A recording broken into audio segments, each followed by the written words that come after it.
กล่องข้างในมันจะมีอะไรต่อ เหมือนกันค่ะอันนี้ก็เหมือนกันแต่แค่คนละสีพื้นหลังมีตรงไหนได้ไหมเดี๋ยวลองไว้ออก เทมาเลยก็หยิบออกมาเลยอะไร รถของเล่นรถอันนี้สีเขียน สีเขียนอันนี้อะไรนะป๊อปอิดป๊อปอิดลูกอะไรเครื่องบินหมดยังหมดแล้วหมดแล้วมีแค่4 อย่างมี4 อย่างคล้ายๆกล่องสุ่มคล้ายๆกล่องสุ่มแต่กล่องสุ่มเราไม่รู้ว่าข้างในมันมีอะไรบ้างรถเนี่ยลองแกะดูดิ2,000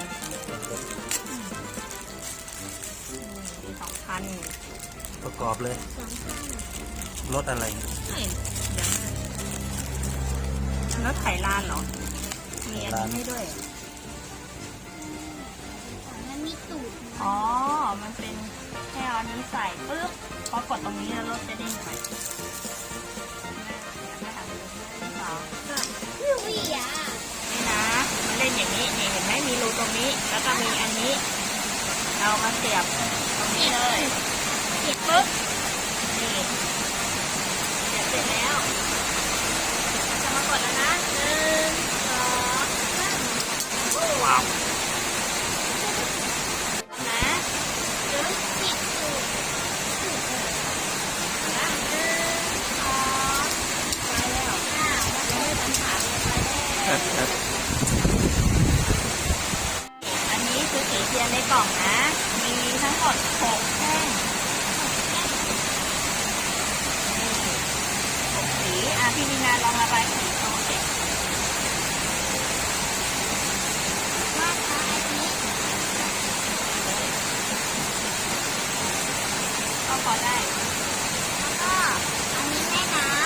ำกล่องละ10 บาทก็คุ้มนะ10 บาทคุ้มแล้วนะเฉลี่ยตกวันละ2 บาท 50 10 บาทกล่องคุ้มสีก็โอเคแล้วทั้งรถแล้วทั้งสีนี่ไว้ใช้เรียนได้มีระบายแบบโอเคต่อไปอันนี้ได้2 อย่างเป็นคอฟฟี่มีมือด้วยเนี่ยถือได้มีมือด้วยเดี๋ยวลองกดกันดีกว่าปึ๊บเพราะผิดเล็กมากเลยรูมันเล็กกดไม่ค่อยลงเลยพี่มีนากดที่พี่มีนาดูดิกดทีเดียว2 อันเลย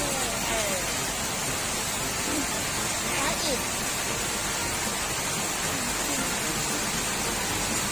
กินลูกค้าแน่ไม่ลงตรงข้างเดียวแล้วก็อันสุดท้ายเป็นเครื่องบิน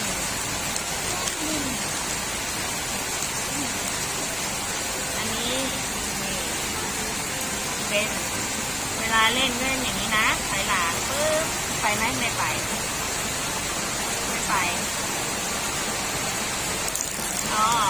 มาปล่อยดิไม่ไปเสียแล้วน้ำมันหมดต้องไปเติมน้ำมัน